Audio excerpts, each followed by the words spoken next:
The rain hammered against the windows of Detroit Metropolitan Airport like it was trying to break through. Samuel Brennan stood at gate 17, his 3-year-old son Timothy asleep against his shoulder, the boy's breath warm and steady against his neck. Samuel's wedding ring caught the fluorescent light as he shifted the child's weight. 6 months. It had been 6 months since Rebecca's funeral, and the ring still felt like it belonged there, even though the woman who'd placed it on his finger was gone. Final boarding call for Flight 472 to Phoenix, the gate agent announced, her voice cutting through the airport's white noise. Samuel fumbled for their boarding passes with his free hand, careful not to wake Timothy. The boy had been up since 4 in the morning, crying for his mother again. It was becoming less frequent, but when it happened, it still shattered Samuel's heart into pieces he didn't know how to put back together. "Mr. Brennan."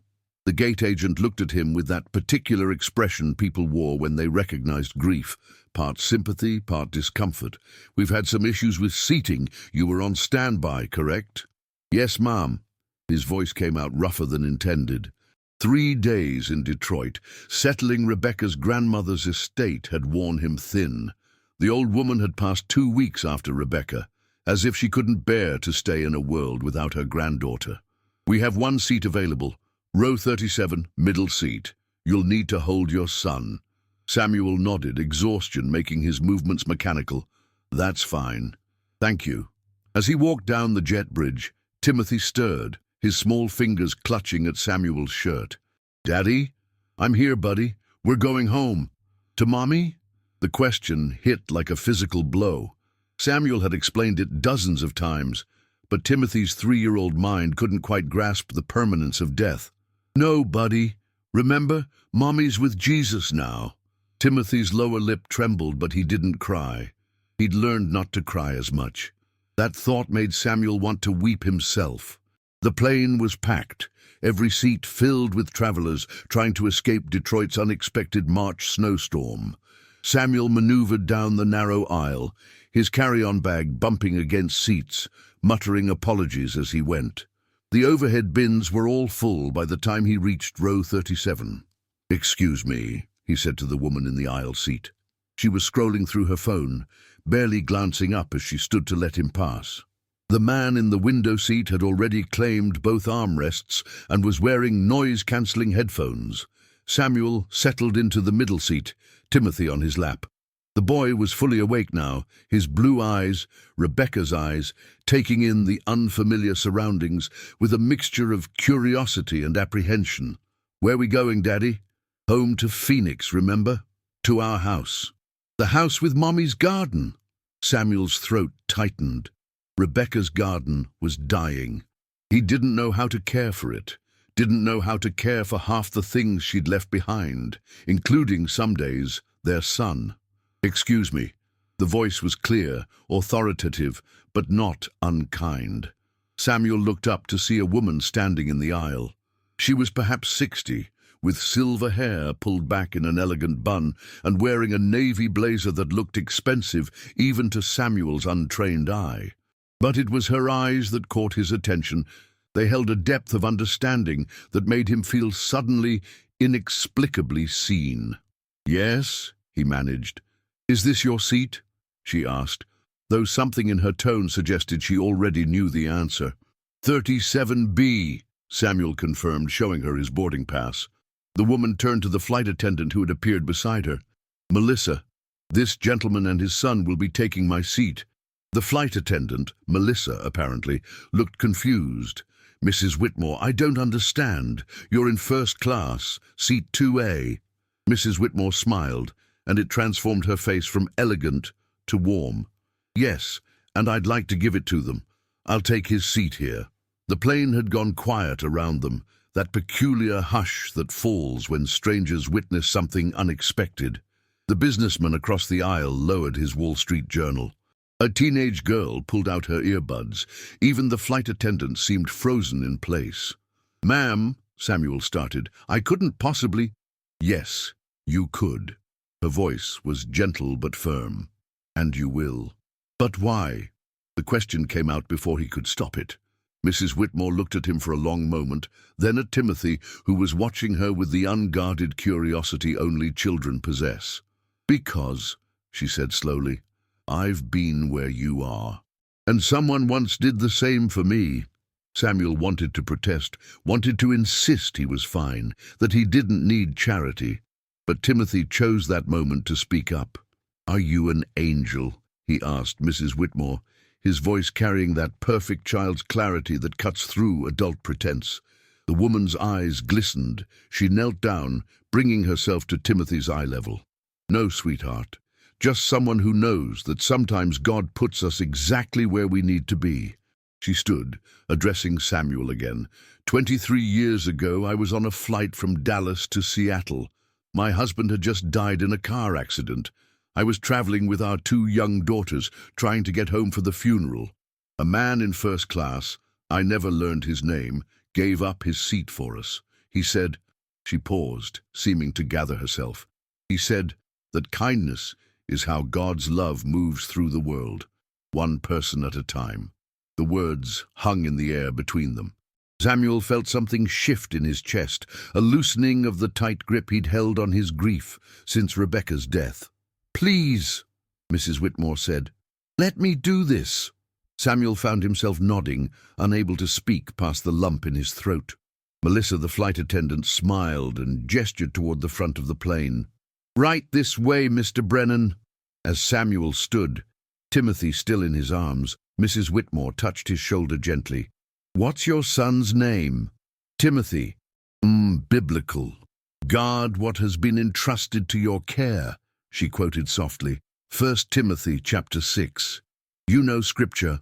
I learned to after my husband died. It was the only thing that helped." She squeezed his shoulder. "It gets better. Not easier, but better. God doesn't waste our pain." Samuel carried Timothy toward first class, aware of the eyes following them. As they settled into the spacious seat, 2A, Timothy's eyes went wide. "Daddy, it's so big." "I know, buddy." The flight attendant brought them orange juice for Timothy and coffee for Samuel without being asked. The coffee was in a real ceramic mug, not a paper cup. Such a small thing, but it made Samuel want to cry. As the plane pushed back from the gate, Timothy pressed his face against the window, watching the ground crew in their reflective vests. "Daddy, why did the lady give us her seat?" Samuel thought about how to explain kindness to a 3-year-old who'd already learned that the world could be cruel. Sometimes, Timothy, when people have been sad, they want to help other sad people feel better. Are we sad? Sometimes. Because Mommy's with Jesus. Yes.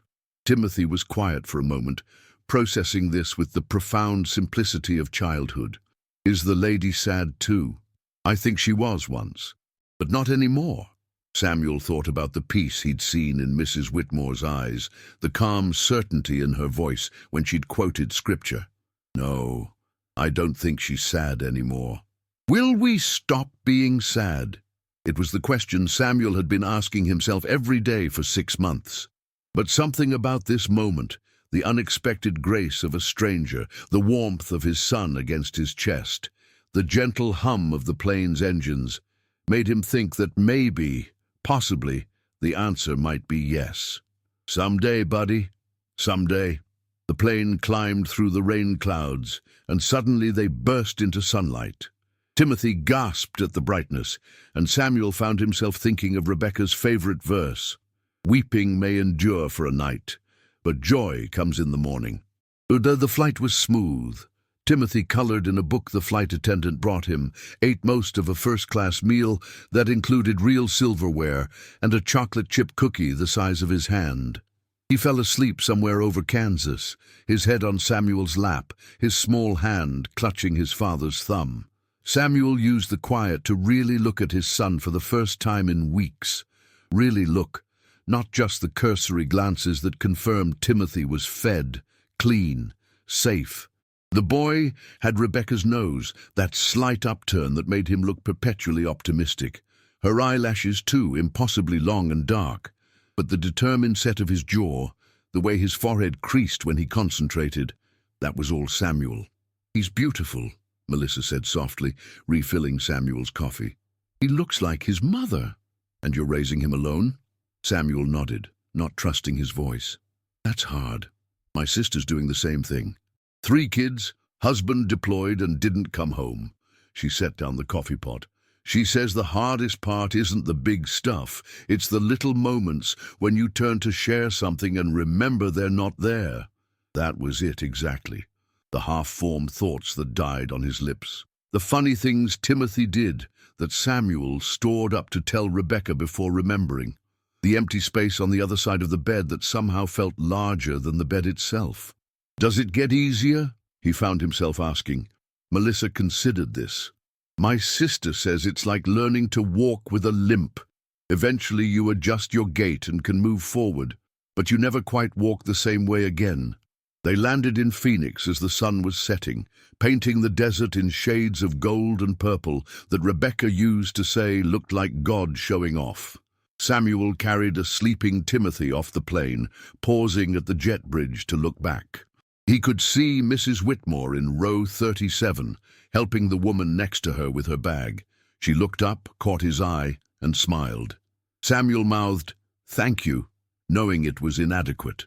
She placed her hand over her heart and nodded.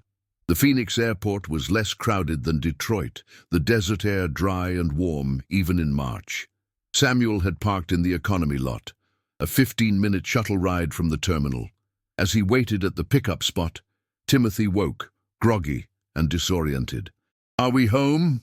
"Almost, buddy."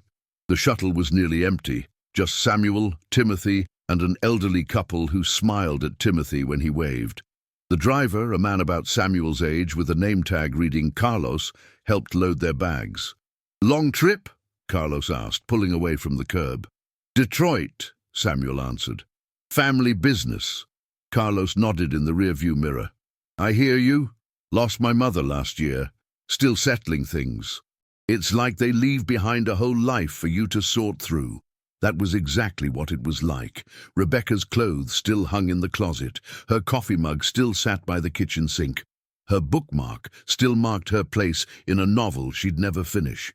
A whole life interrupted. They drove in companionable silence through the darkening desert.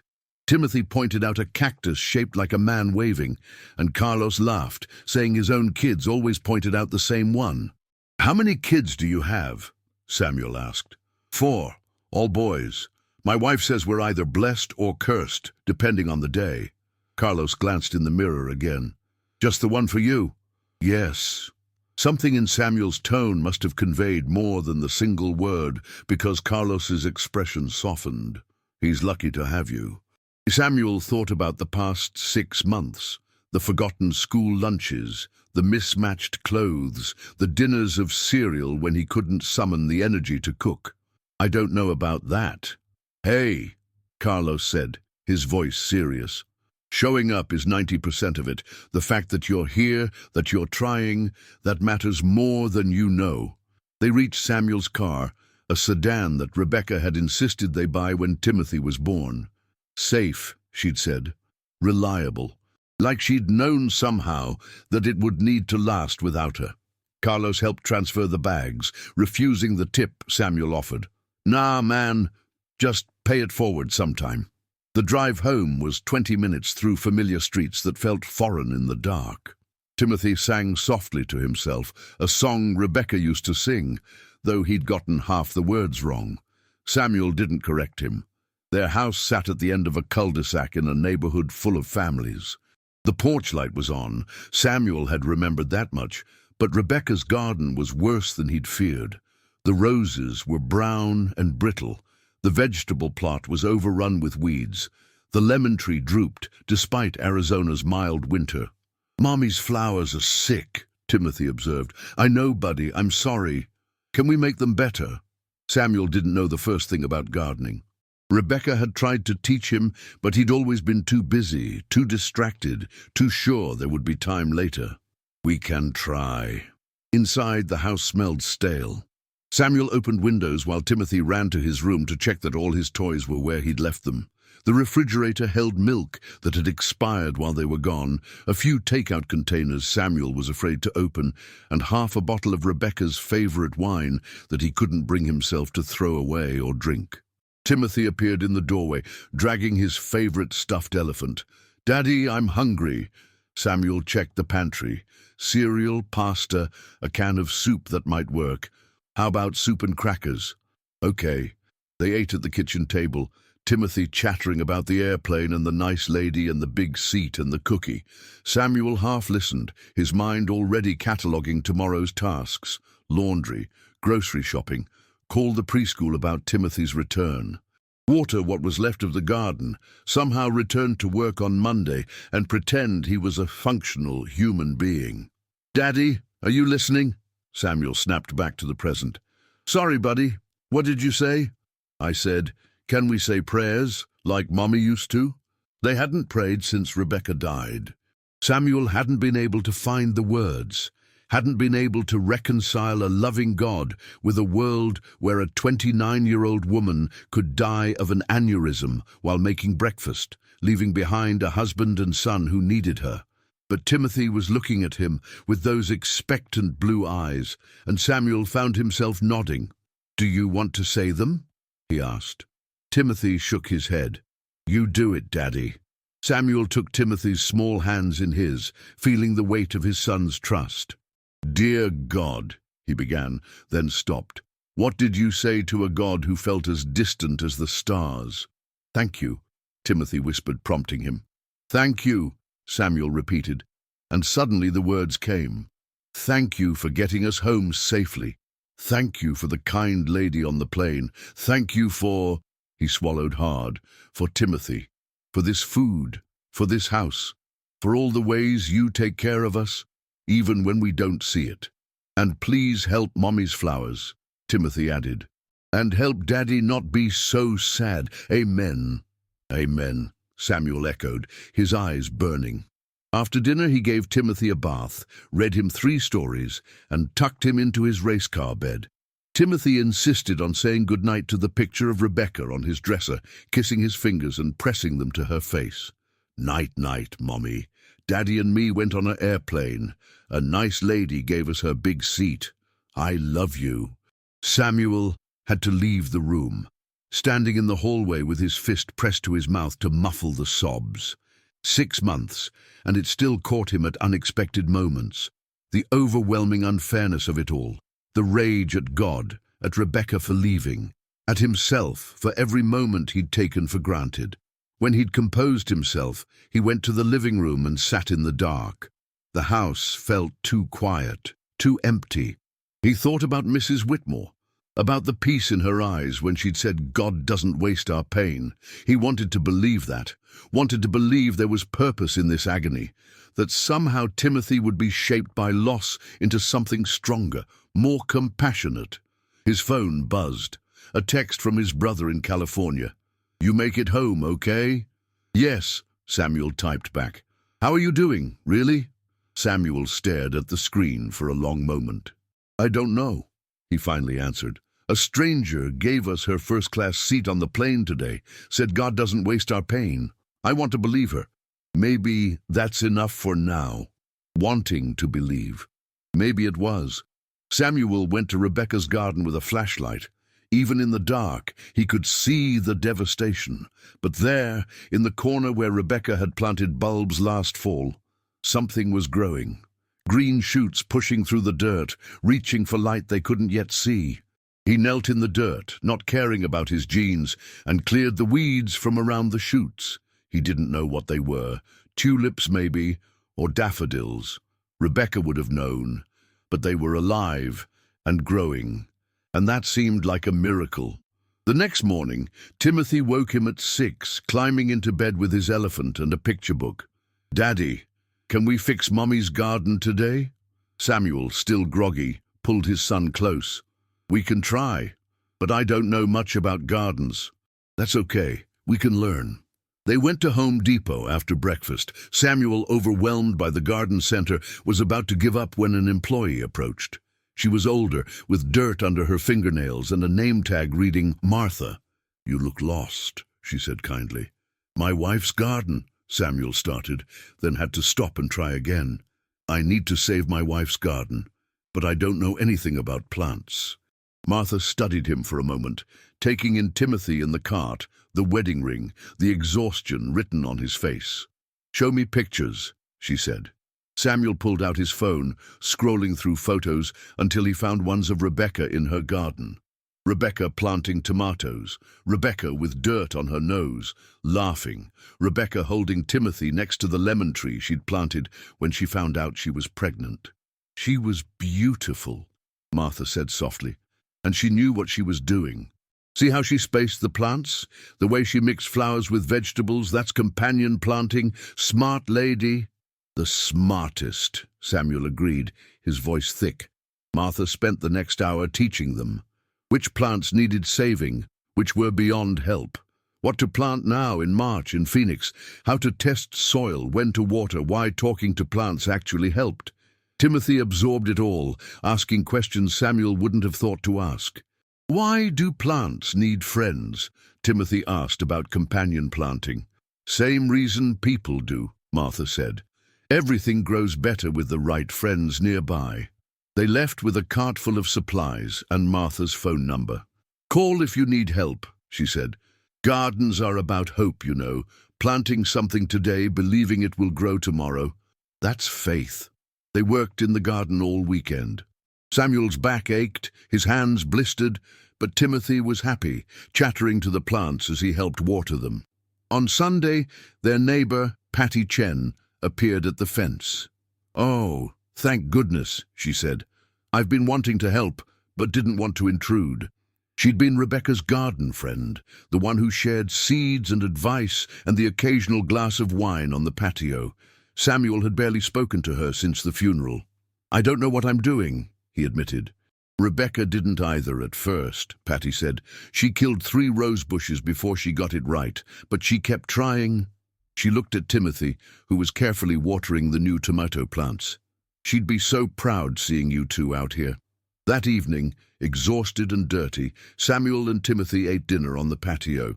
The garden looked better, not good, but better.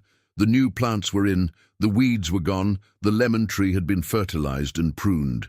Daddy, do you think Mommy can see a garden from heaven? Samuel had no idea what to believe about heaven anymore, but looking at his son's hopeful face, he said, I think she can. Good. Then she knows we're taking care of it. Monday came too soon. Samuel dropped Timothy at preschool, where his teacher, Miss Jennifer, hugged them both. We've missed you, she said. Timothy, your friends have been asking about you. Timothy ran off to join his classmates, and Miss Jennifer touched Samuel's arm. How are you, really? Surviving, Samuel said. That's enough for now, she said. Just keep surviving. One day you'll realize you're actually living again. Work was harder. Samuel was a software developer for a financial firm, a job that required focus he couldn't quite muster. His manager, Robert, had been patient, but Samuel knew that patience had limits. Take your time getting back up to speed, Robert said during their morning meeting. But I need to know, are you okay? Can you do this? Could he? Samuel thought about Timothy, about the mortgage, about health insurance. I can do this. But by noon, he was struggling. The code that used to flow naturally felt foreign. His mind wandered to Rebecca, to the garden, to Timothy at preschool. He was about to give up when his co-worker, James, appeared at his cubicle. Want to grab lunch? They went to a sandwich shop nearby. James, normally chatty, was quiet until they sat down. My dad died when I was 7, he said without preamble. Heart attack. My mom raised 3 kids alone. I watched her struggle every day. But you know what I remember most? Samuel shook his head. She showed up. Every day she showed up. Some days she cried at breakfast. Some days dinner was cereal. But she was there. That's what mattered. Timothy deserves better than cereal for dinner. Timothy deserves a father who loves him enough to keep trying. That's what you're giving him. That afternoon the code came easier. Not easy, but easier. The weeks passed in a blur of routine. Preschool drop-off, work, pick-up, dinner, bath, stories, bed. The garden grew. Timothy learned to ride his bike without training wheels. Samuel learned to braid hair for Crazy Hair Day at school. One evening in April, as they watered the garden, Timothy said, "Daddy, remember the lady on the airplane?" "Mrs. Whitmore?" "Yes. She was nice. Very nice. Do you think we'll see her again?" "I don't know, buddy." Timothy was quiet for a moment, then, "I want to be nice like her." "You already are." "No, I mean the special kind of nice. The kind that helps sad people." Samuel knelt down to Timothy's level. "What made you think of that?" "There's a new boy at school, Lucas. He cries at nap time. Miss Jennifer says he misses his daddy." "Where's his daddy?" "In the army, in a faraway place. Lucas is sad like we were sad." "What did you do?" "I shared my elephant at nap time, and I told him it gets better." Samuel pulled Timothy into a hug, thinking of Mrs. Whitmore, of Carlos the shuttle driver, of Martha at Home Depot, of all the people who had shown them kindness in their darkest moments. "That's exactly the right kind of nice," he said. May arrived with a heat that reminded everyone that Phoenix's mild winters came at a price. The garden needed water twice a day now. The tomatoes were flowering. The roses, 2 of the 3 they'd saved, were budding. The lemon tree had tiny green lemons forming. On Mother's Day, Samuel and Timothy visited Rebecca's grave. Timothy had picked flowers from the garden, imperfect but alive, and arranged them in a mason jar. "Hi, Mommy," Timothy said to the headstone. "We brought you flowers from your garden. Daddy and me saved them. The tomatoes aren't ready yet, but Daddy says soon." Samuel stood back, letting Timothy talk. The cemetery was full of families, others marking this hardest of holidays. A woman at the next grave caught his eye, young, pregnant, crying over what looked like a fresh grave. Without thinking, Samuel walked over. "I'm sorry for your loss," he said. She looked up, mascara streaking her cheeks. "My mom. Cancer. She won't meet her grandbaby." Samuel thought of Rebecca, who would never see Timothy's first day of kindergarten, his high school graduation, his wedding. "My wife won't see our son grow up either, but someone told me recently that God doesn't waste our pain." "Do you believe that?" Samuel looked at Timothy, who was still chattering to Rebecca's headstone, telling her about Lucas and the playground and how he could pump his legs on the swings now. "I'm starting to," he said. The woman smiled through her tears. "Thank you. I needed to hear that today." Summer came with its brutal heat. The gardens struggled, but they adapted. Early morning watering, shade cloth over the delicate plants. Timothy insisted on telling the plants encouraging words, convinced it helped them grow. In June, Timothy graduated from preschool. Samuel sat in the tiny chairs with the other parents, watching Timothy sing songs with hand motions, his face serious with concentration. When they called his name for his certificate, he looked for Samuel in the crowd, his face lighting up when they made eye contact. "That's my daddy," he announced to everyone, pointing. The other parents chuckled. Samuel felt his eyes burn with tears, not sad tears this time, but something else. Pride, joy, love so fierce it took his breath away.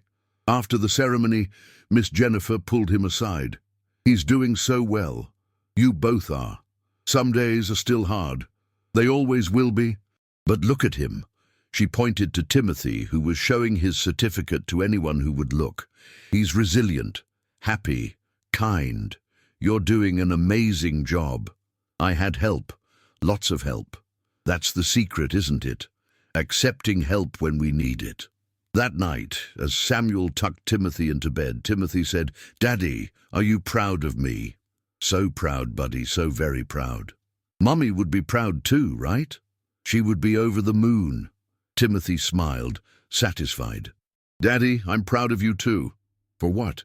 "For being sad but still taking care of me. That's hard." Out of the mouths of babes, Samuel thought. July brought monsoons, those violent afternoon storms that made the desert bloom.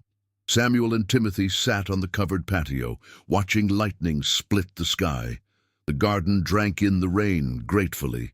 "It's like God's fireworks," Timothy said. Samuel pulled him closer. "Your mom used to say the same thing." "Really? Really?" "She loved storms. said they reminded her that God was bigger than our problems. Thunder crashed and Timothy jumped, but didn't cry. "Daddy, do you think God hears us when we're sad?" It was the question Samuel had been wrestling with for months. "I think he does." "Then why doesn't he fix it?" "Maybe," Samuel said slowly, thinking of Mrs. Whitmore, of all the unexpected kindness they'd encountered. "Maybe he sends people to help, like the lady on the plane, like Martha at the plant store, like Miss Jennifer." Timothy considered this. "So people are like God's helpers." "Something like that. I want to be God's helper." "You already are, buddy. Remember Lucas? You helped him when he was sad." Timothy smiled, satisfied with this theology. August meant back to school preparations, kindergarten, real school. Samuel was more nervous than Timothy, who was excited about his dinosaur backpack and new sneakers. The night before school started, Samuel found Timothy in the garden, talking to the tomato plants. "I'm going to big kid school tomorrow," he was telling them. "But don't worry, Daddy will still water you." Samuel's heart clenched.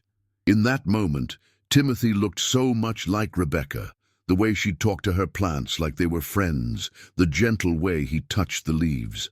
"You okay, buddy?" Timothy turned. "Daddy, will you be lonely when I'm at school?" "I'll be at work." "But after work, when you come home and I'm not here yet?" Samuel hadn't thought about that. The gap between his workday ending and school pickup. Coming home to an empty house. No Timothy chattering about his day. "Maybe a little," he admitted. Timothy hugged him. "You can talk to the plants. They're good listeners." The first day of kindergarten arrived. Samuel took pictures. Timothy with his backpack, Timothy by the front door, Timothy in the garden showing the plants his school clothes. At the school, parents were everywhere, some crying, some taking endless photos. Timothy's teacher, Mrs. Anderson, was warm and welcoming. "Don't worry," she told the anxious parents. "They'll be fine. It's usually harder on you than them." She was right.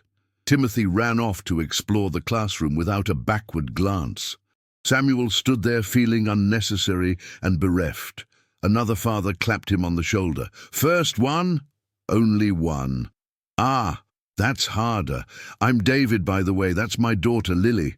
He pointed to a girl with pigtails examining the class fish tank. "Samuel, that's Timothy with the dinosaurs. Want to grab coffee?" "I learned with my older two that the first day is easier with company." They went to a coffee shop near the school. David, it turned out, was a single father too. Divorced, joint custody, navigating the complexities of co-parenting. "Different kind of hard than what you're going through," he said, when Samuel mentioned Rebecca. "But hard is hard, you know." They talked until it was time for pickup. About kids, work, the challenges of being the only parent at home. They exchanged numbers, promising to connect for playdates. Timothy burst out of the classroom, full of stories. New friends, the class pet, a guinea pig named Mr. Whiskers. The playground, snack time, everything was the best ever. "And Daddy," he said as they walked to the car, "there's a girl named Sophia whose daddy is in heaven too. We're gonna be best friends." Samuel's heart ached for this other child who understood Timothy's loss. But also, selfishly, he felt relief that Timothy wasn't alone in his grief. That evening, as they tended the garden, Timothy said, "Kindergarten is good, Daddy. You were worried for nothing." "I wasn't worried." Timothy gave him a look so reminiscent of Rebecca that Samuel laughed. "Okay, maybe a little worried." September brought the first harvest from their rescued garden. Tomatoes, peppers, the beginning of squash. Timothy insisted they share with the neighbors, carrying a basket to Patty's house. "Rebecca would be so proud," Patty said, accepting the vegetables. "This was her dream, you know, the garden feeding the neighborhood." "I didn't know that." "Oh, yes. She had big plans. Community garden plots, teaching kids to grow food. She said gardens were about hope and community." That night, Samuel looked up community gardens in Phoenix. There was one 10 minutes away, always looking for volunteers. He signed them up for Saturday mornings. Their first day at the community garden, they met Walter, an 80-year-old man who'd been gardening there for 15 years. "Lost my wife 5 years ago," he said, watching Timothy water the communal herb garden. "This place saved me. Having somewhere to go, something to tend, people to talk to. Grief makes you want to isolate, but isolation makes grief worse." "How do you know when it gets better?" Samuel asked. Walter smiled. "When you stop asking that question. When you realize you went a whole hour, maybe a whole morning, without the weight crushing your chest. It's not that you forget or stop missing them, you just learn to carry it differently." October arrived with blessed cooler weather. The garden exploded with growth. Timothy helped harvest, his small hands gentle with the plants. They had more produce than they could eat, so they started a weekly delivery to the food bank. "We're God's helpers," Timothy announced to the volunteer coordinator, who smiled and ruffled his hair. Halloween came, and with it the neighborhood tradition of a block party. Samuel had skipped it last year. Rebecca had always been the social one, the one who knew everyone's names and stories, but Timothy was insistent. "We have to go, Daddy. I told Sophia about it." Sophia was the girl from kindergarten whose father had died. Samuel had met her mother Grace at pickup. She had the same hollowed-out look he recognized from his own mirror a year ago. They went to the party, Timothy dressed as a dinosaur. Sophia was there, dressed as a butterfly. The two children ran off immediately, leaving Samuel and Grace standing awkwardly with their neighbors. "First holiday season?" Grace asked quietly. "Second. You?" "First. He died in January. Military training accident." They didn't need to say more. They stood together watching their children play, finding comfort in shared understanding. November brought Thanksgiving, which Samuel had been dreading. Rebecca had always hosted, their house full of family and friends. This year, his brother's family came from California, filling the house with noise and chaos that felt both foreign and healing. "The garden looks amazing," his sister-in-law Maria said. Rebecca would be so happy. Timothy proudly gave tours, explaining which plants were Rebecca's and which were new, how you had to talk to them nicely, how the lemon tree was his special responsibility. At dinner, when it came time to share gratitudes, Timothy stood on his chair. "I'm thankful for Mommy in heaven, and Daddy on earth, and our garden, and Mrs. Whitmore." "Who's Mrs. Whitmore?" Maria asked. Samuel told the story of the plane, of the first-class seat, of kindness from a stranger. His brother's eyes were wet by the end. "Sometimes," his brother said, "I think angels look like ordinary people." "That's what Timothy said on the plane," Samuel remembered. "He asked if she was an angel." Maybe he was right. December came with Christmas decorations and school concerts. Timothy insisted they needed a tree, lights, the full celebration. "Mommy loved Christmas," he said. "She wouldn't want us to skip it." So they decorated badly but enthusiastically. Samuel couldn't figure out the timer for the outdoor lights. The tree was slightly crooked, but Timothy declared it perfect. At the school Christmas concert, Timothy sang with his whole body, doing every hand motion with maximum enthusiasm. Samuel recorded it on his phone, wishing desperately that Rebecca could see this. After the concert, in the parking lot, Grace approached him. "Would you and Timothy like to join us for Christmas Eve? My family is coming, but I could use someone who understands." Samuel said yes. Christmas Eve at Grace's house was chaotic and wonderful. Her parents, siblings, nieces and nephews filled the space with laughter. Timothy and Sophia disappeared into her playroom. Samuel and Grace helped in the kitchen, not talking much, but finding comfort in the presence of someone else who understood that grief didn't take holidays. "First Christmas is the worst," Grace's mother said quietly to Samuel. "But you're doing the right thing, being with people." During dinner, Grace's father said grace, ending with, "And we thank you for new friends who understand our sorrow and share our hope." Christmas morning, Timothy woke Samuel at 5:30. They opened presents, too many, Samuel overcompensating, and then went to the garden. The lemon tree had one perfect, ripe lemon.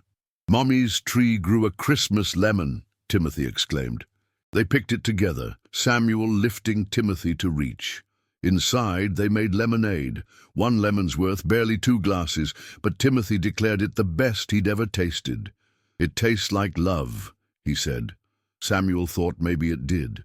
January brought the anniversary of Rebecca's death. Samuel had planned to keep Timothy home from school, but Timothy insisted on going. "Sophia's daddy's anniversary is next week. She's going to school, so I should too." How had his 5-year-old become so wise? After dropping Timothy off, Samuel went to the cemetery alone.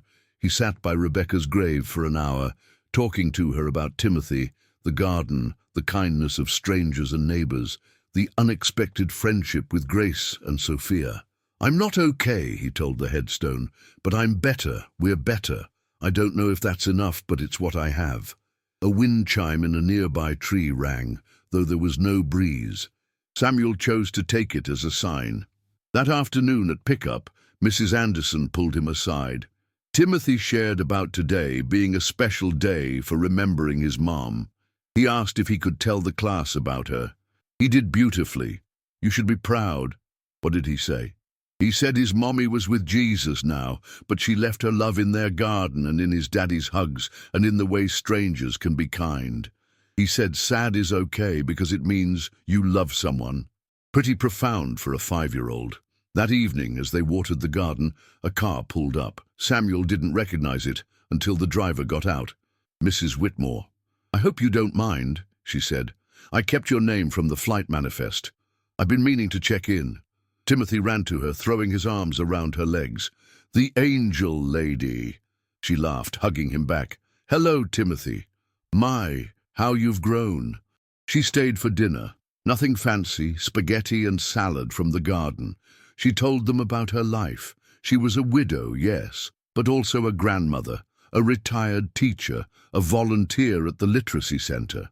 She asked about their year, listening with the attention of someone who truly cared. "You saved us," Samuel said as she was leaving. "That day on the plane, I was drowning, and you threw us a lifeline." "No," she said gently. "You saved yourselves. I just reminded you that kindness exists. You did the rest. You accepted help, you helped others, you kept going. That's the bravest thing in the world, to keep going when your heart is broken."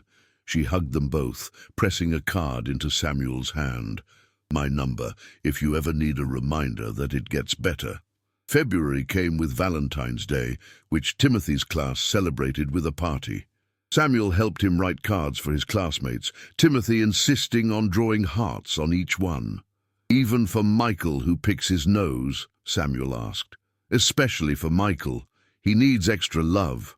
At the party, parents were invited.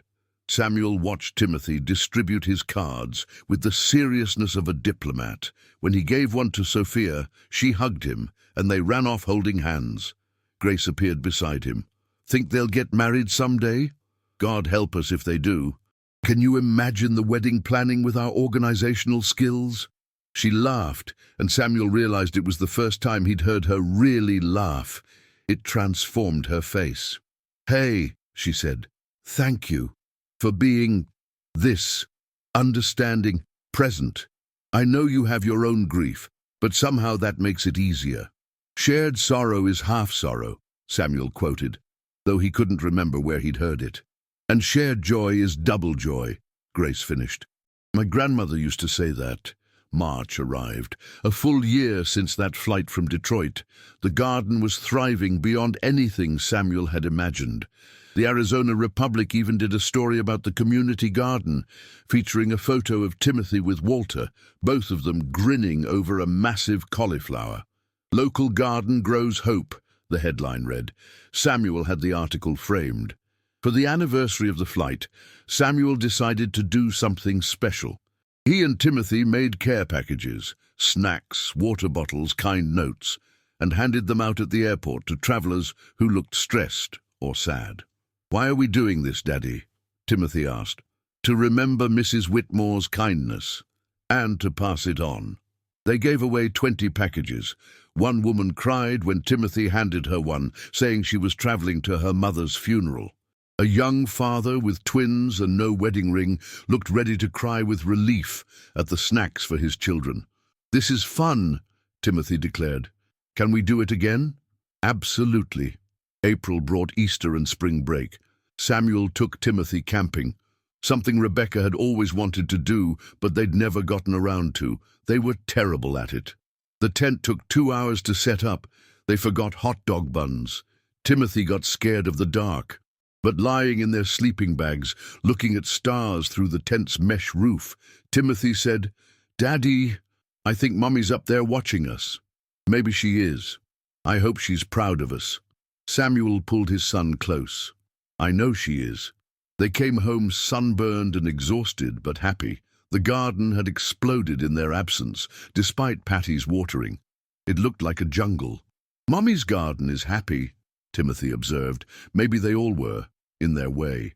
Not the same happy as before, that was impossible, but a different kind of happy, one that knew sorrow, that had depths carved by loss, but that could still hold joy. May came again, Mother's Day. This year, Samuel was prepared. He and Timothy went to the cemetery early, bringing flowers from the garden and the lemonade from their tree. But they didn't stay long. They had plans.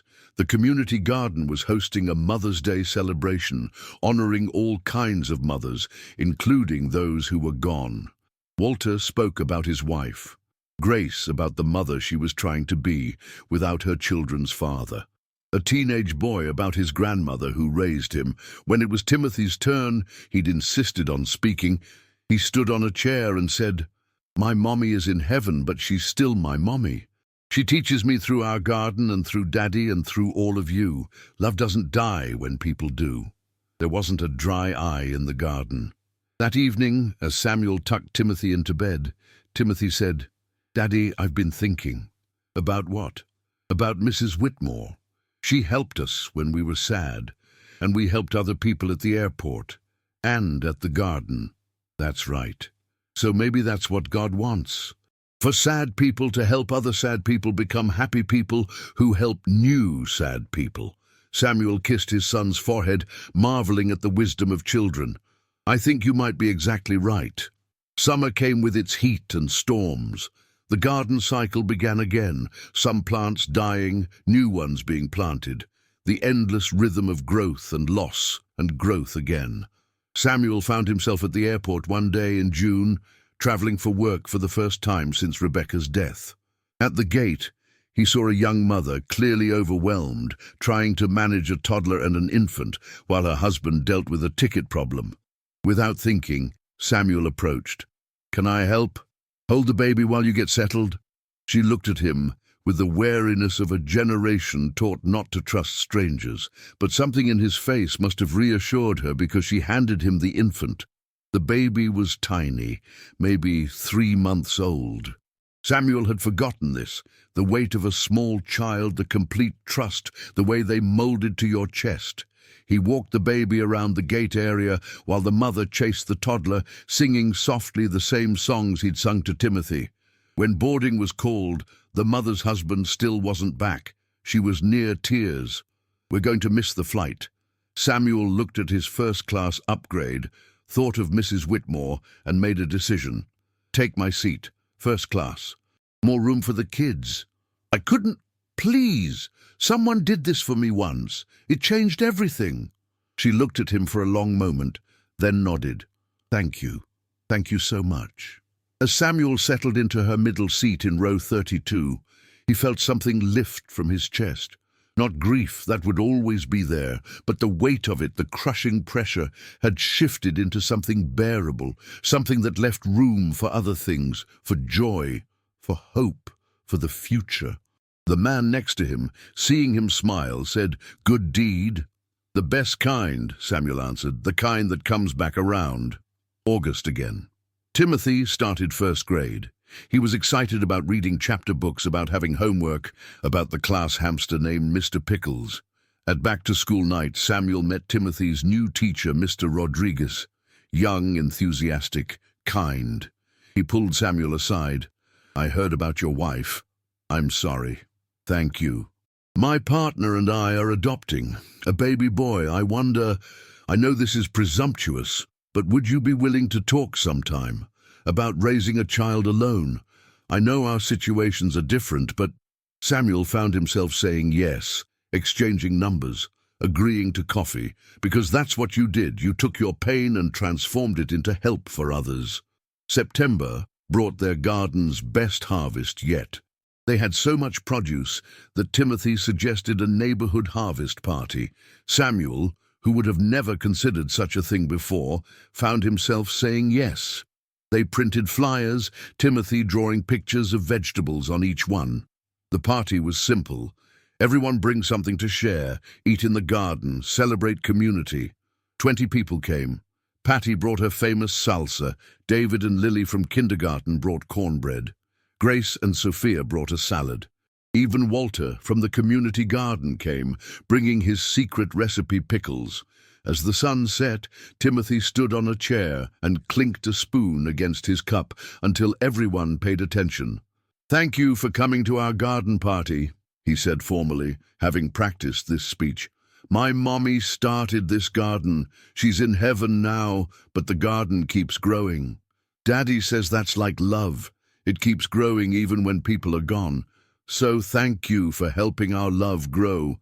The silence that followed was complete, holy even. Then Walter started clapping, and everyone joined in, and Timothy bowed dramatically, and laughter filled the space where sorrow had lived for so long. Later, as Samuel cleaned up, Grace helped dry dishes. "You know," she said, "I didn't think I'd ever be happy again. But tonight, I was happy." "Me too. Timothy's right, you know, about love growing, about sad people helping sad people." Samuel looked out the window at Timothy and Sophia, catching fireflies in the garden, their laughter floating on the evening air. "Kids are smarter than we give them credit for." October came with Halloween again. This year, Timothy wanted to be a pilot. "Like the one who flew us when Mrs. Whitmore gave us her seat," he explained. The costume was elaborate: uniform, wings, even a small suitcase. At the block party, he told everyone about his plan to be a pilot who gave free flights to sad people. "That's not how airlines work," another child said. "It's how they should work," Timothy replied with such conviction that the other child nodded agreement. November, and their second Thanksgiving since Rebecca. This time, Samuel hosted again. The house was full. His brother's family, Grace and Sophia, Walter, even Mrs. Whitmore, who brought a pie that was somehow both beautiful and delicious. As they went around sharing gratitudes, the thread that wove through everything was connection. The way loss had led to love, sorrow to service, grief to grace. "I'm thankful," Samuel said when his turn came, "for the worst thing that ever happened to me, because it taught me about the best of humanity. I'm thankful for every person who showed us kindness when we couldn't be kind to ourselves. I'm thankful for my son who teaches me daily that love is stronger than death. And I'm thankful for gardens," Timothy added, "and airplanes, and angels who look like regular people." December arrived with its festivities and challenges, the first-grade holiday concert where Timothy had a speaking part. He delivered his line, "Peace on earth, goodwill to all," with such sincerity that several parents wiped their eyes. At the community garden's holiday party, they did a secret Santa exchange. Timothy drew Sophia's name and spent weeks making her a picture frame decorated with dried flowers from their garden, with a photo of the two of them at the harvest party. "Do you think she'll like it?" he asked anxiously. "She'll love it?" She did. She hugged Timothy so hard he turned red, and the adults all pretended not to notice. Christmas Eve, they went to church for the first time since Rebecca's funeral. Samuel hadn't been ready before, too angry at God, too hurt. But Timothy had been asking, and Samuel found he wanted to go, wanted to be in a place where hope was celebrated, where death wasn't the end of the story. The church was packed, families everywhere. They found seats near the back. When the children's choir sang Silent Night, Timothy held Samuel's hand and whispered, Mommy loved this song. I know, buddy. She's singing it in heaven now. Maybe she was. Christmas morning brought a surprise. A package on their doorstep, no return address. Inside, a book, The Garden of Memory, and a note in handwriting Samuel recognized. Dear Samuel and Timothy, I had this made from the newspaper article about your garden, plus some photos I took when I visited. Every page tells the story of how love grows, even in sorrow. Thank you for reminding me that kindness is never wasted. All my love, L. Whitmore, P.S. Timothy, there's something special on page 12. They opened to page 12. A photo Samuel didn't know existed. Someone had taken it at the airport the day they'd handed out care packages. He and Timothy, both smiling, handing a package to an elderly man. The caption read, Love multiplied, a father and son pay forward an act of kindness. We're in a book, Timothy exclaimed. We are. Can we read it? They read it together, cover to cover. It was their story, but also more. It was the story of everyone who had helped them, of the community that had formed around their grief and grown into something beautiful. When they finished, Timothy was quiet for a long moment. Then, Daddy, are we still sad about Mommy? Samuel considered this. Sometimes, but not the same way. Because the love is bigger than the sad now? Yes, that's exactly it. January again, 2 years since Rebecca's death. This year, Samuel and Timothy went to the cemetery, but they brought others, Grace and Sophia, Walter, Patty, a small gathering of people who had become family. They shared memories of Rebecca, some from those who knew her, others about how her legacy had touched their lives. Walter talked about the tomatoes that reminded him of his wife's. Patty, about the morning glories that had finally bloomed 2 years after Rebecca planted them. She's not gone, Grace said quietly. She's in every plant that grows, every kindness Timothy shows, every person Samuel helps. That's immortality, living on in the love we leave behind. After the cemetery, they went to the community garden where they dedicated a bench in Rebecca's memory. The plaque read, In memory of Rebecca Brennan, who believed gardens grow hope. Timothy and Sophia planted a tree next to the bench, their small hands patting the soil carefully. This tree will grow really big, Timothy told everyone, like 100 feet tall, and birds will live in it and kids will climb it and everyone will know my mommy helped plant it. February brought an unexpected call. Mrs. Whitmore inviting them to a special event. She was being honored by the Literacy Center for her volunteer work, and she wanted them there. You're my chosen family, she said. I want you to celebrate with me. The event was at a hotel downtown, fancy enough that Samuel had to buy Timothy a new suit. They sat at Mrs. Whitmore's table, along with her biological children and grandchildren, who welcomed them like they belonged.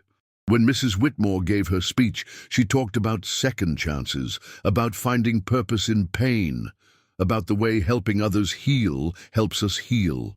2 years ago, she said, I gave up my first-class seat to a young father and his son. It seemed like such a small thing, but that father and son taught me that no kindness is small.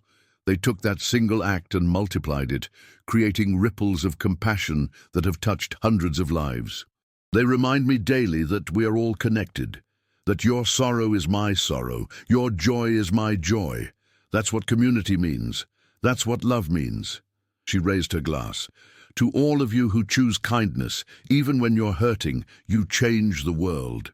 March once more. 3 years since the flight. Samuel and Timothy had made it a tradition now, the airport care packages. But this year was different. This year they had a team.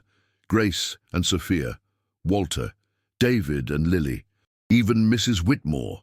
They spread throughout the airport, finding stressed travelers, overwhelmed parents, lonely-looking elderly people, 100 care packages, each with a note. You are not alone. Pass it on. A reporter, alerted by someone, showed up. Why do you do this? She asked Samuel. He thought about it. Because someone once showed me kindness when I desperately needed it. Because that's how we heal, by helping others through their hurt. "And you?" she asked Timothy. "Why do you do it?" Timothy looked up from where he was coloring a picture for a crying toddler. "Because Mommy can't do it anymore. So we do it for her. And because making sad people happy makes us happy. And because that's what love looks like. It looks like sharing your sandwich with someone who's hungry, even if you're hungry too." The reporter's eyes were wet. "Can I quote you on that?" "Sure," Timothy said. "But you should probably also write that my daddy says love is a verb, not just a feeling. That means you have to do it, not just feel it." The article ran the next week. "Love as a verb. How one family's grief became a movement of kindness."